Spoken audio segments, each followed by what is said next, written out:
نحمده ونصلي ونسلم على رسوله الكريم اما بعد فاعوذ بالله من الشیطان الرجیم بسم اللہ الرحمن الرحیم۔ گزشتہ ویڈیو کے اندر چند ایسی چیزوں کا ذکر کیا تھا جن سے روزے پر کوئی اثر نہیں پڑتا، روزہ نہیں ٹوٹتا۔ اسی بات کو آگے بڑھاتے ہوئے تین باتیں گزشتہ ویڈیو کے اندر ذکر کی تھی کہ جن سے روزہ فاسد نہیں ہوتا: بھول کر کھا لینا، بھول کر پی لینا، پچنے لگوانا، کہہ کا آ جانا، احتلام کا ہو جانا، یا بیوی کے ساتھ لیٹنا۔ بوڑھا ہے تو وہ لیٹ سکتا ہے جسے شہوت کا غلبہ نہ ہو، لیکن اگر جوان ہے، شہوت کا غلبہ ہے، تو وہ بیوی کے ساتھ روزے کی حالت میں نہیں لیٹ سکتا۔ آج چوتھی حدیث آپ کے سامنے رکھیں گے جس میں روزہ فاسد نہ ہونے کی ہمیں نشاندہی وہاں سے ملتی ہے۔ بسم اللہ الرحمن الرحیم۔ عن انس قال جاء رجل الى النبی صلی اللہ تعالی علیہ وسلم قال اشتكيت عيني افاقتحل وانا صائم قال نعم۔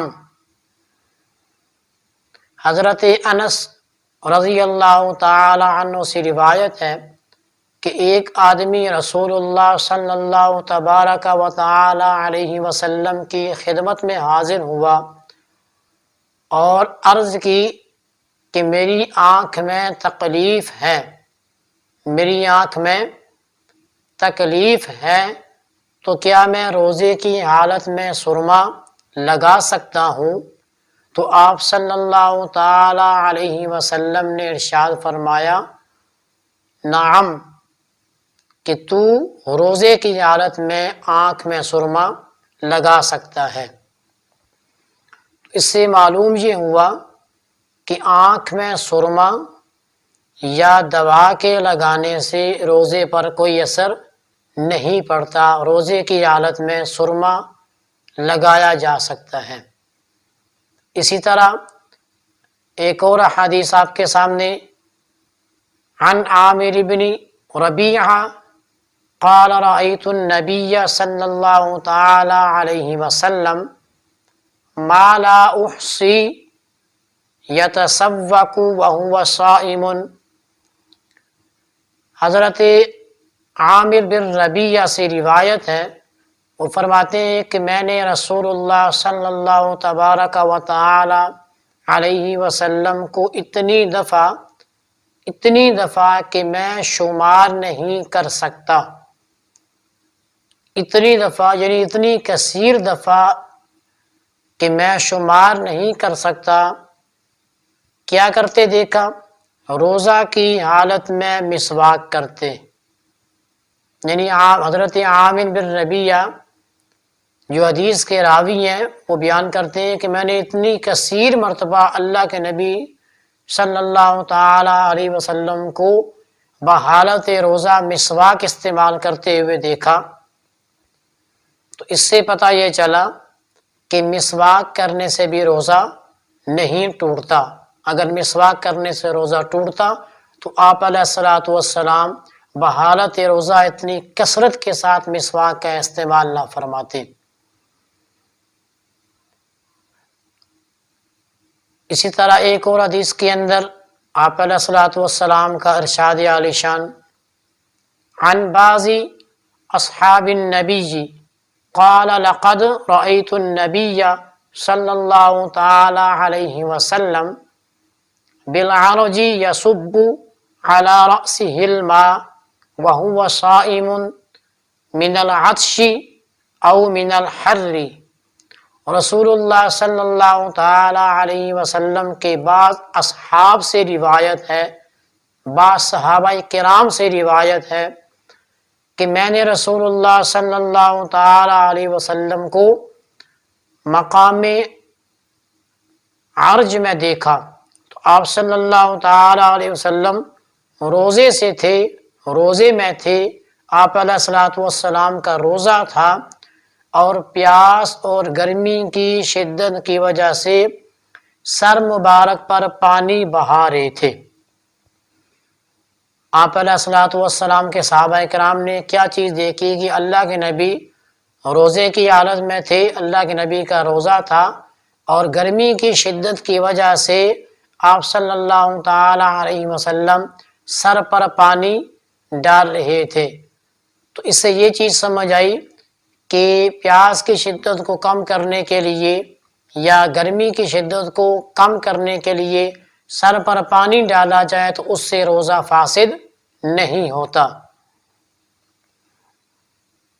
تو تشریح کے اندر بھی یہ بات لکھی ہوئی ہے، معلوم ہوا کہ روزے کی حالت میں پیاس یا گرمی کی شدت کم کرنے کے لیے سر پر پانی ڈالنا اور اس قسم کی دوسری تدابیر کرنا جائز ہے، اور یہ روزے کی روح کے بھی خلاف نہیں ہے۔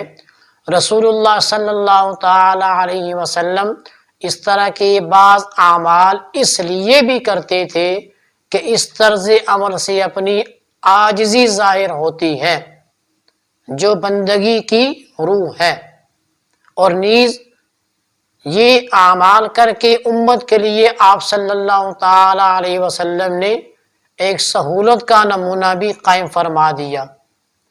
اللہ تعالیٰ کی رحمت ہو آپ صلی اللہ تعالی علیہ وسلم پر اور آپ صلی اللہ تعالی علیہ وسلم کی آل پر۔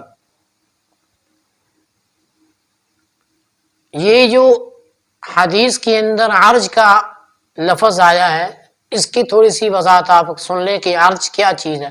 عرج مدینہ سے مکہ جاتے ہوئے 3 منزل پر ایک آباد موضع تھا، اس لیے یہ واقعہ کسی سفر کا ہے۔ ہو سکتا ہے کہ فتح مکہ والے سفر ہی کا ہو جو رمضان المبارک میں ہوا تھا، اور آپ صلی اللہ تعالی علیہ وسلم نے مقام عصفان پہنچنے تک برابر روزے رکھے تھے۔ یہ بھی آپ نے دیکھ لیا کہ گرمی کی شدت، پیاس کی شدت کو کم کرنے کے لیے سر پر پانی ڈالنے سے آپ کا روزہ نہیں ٹوٹے گا۔ ایک اور حدیث آپ کے سامنے رکھیں گے اور انشاءاللہ بات کو ختم کریں گے۔ عن جابر بن عبد اللہ قال قال عمر بن الخطاب حششت فقبلت وانا صائم فقلت یا رسول اللہ صنعت اليوم امرا عظیما قبلت وانا صائم قال ارأيت لو مزمزت من الماء وانت صائم قلت لا بأس قال فم۔ حضرت جابر بن عبداللہ انصاری رضی اللہ تعالیٰ عنہ سے روایت ہے کہ حضرت عمر بن الخطاب رضی اللہ تعالیٰ عنہ نے بیان کیا کہ ایک دفعہ روزے کی حالت میں میرے اندر سخت تقاضا اور جذبہ پیدا ہوا اور میں نے اپنی بیوی کا بوسہ لے لیا۔ اس کے بعد میں نے رسول اللہ صلی اللہ تعالی علیہ وسلم کی خدمت میں حاضر ہو کر عرض کیا کہ یا رسول اللہ صلی اللہ تعالی علیہ وسلم، آج مجھ سے بہت بڑا قصور ہو گیا، میں نے روزے کی حالت میں بوسہ لے لیا۔ تو آپ صلی اللہ تعالی علیہ وسلم نے فرمایا، بتاؤ اگر تم پانی منہ میں لے کر کلی کرو تو کیا اس سے تمہارے روزے میں خرابی آئے گی؟ میں نے عرض کیا اس سے تو کوئی خرابی نہ آئے گی۔ تو آپ صلی اللہ تعالی علیہ وسلم نے فرمایا تو پھر خالی بوسہ لینے سے کیا ہوا؟ اس کی تشریح تھوڑی سمجھ لیجئے۔ رسول اللہ صلی اللہ تعالی علیہ وسلم کے اس جواب سے صرف یہ جزئی مسئلہ ہی نہیں معلوم ہوا کہ خالی بوسہ لینے سے روزے میں خرابی نہیں آتی، بلکہ ایک اصول اور قاعدہ کلیہ معلوم ہو گیا، اور وہ یہ کہ دراصل روزے کو توڑنے والی چیز کھانا پینا اور جماع ہے، اور جس طرح کھانے پینے کی کسی چیز کو صرف منہ میں رکھنا جو کھانے پینے کا گویا مقدمہ اور دیباجہ ہوتا ہے، روزے کو نہیں توڑتا، صرف منہ میں رکھنا روزے کو نہیں توڑتا، تو اسی طرح بوس و کنار جو جماع کی صرف مقدمات ہوتے ہیں روزے کو خراب نہیں کرتے۔ یہ وہ حدیث جو حضرت جابر بن عبداللہ سے روایت نقل کی جا رہی ہے، جس میں حضرت عمر فاروق رضی اللہ تعالیٰ عنہ نے اپنا واقعہ بیان کیا۔ ہاں، اب بات سمجھنے کی ہے کہ جس آدمی کو یہ خطرہ ہو کہ وہ خواہش اور تقاضے سے مغلوب ہو کر کہیں جماع میں مبتلا نہ ہو جائے، اس کو اس قسم کی باتوں سے روزے میں پورا پرہیز کرنا چاہیے۔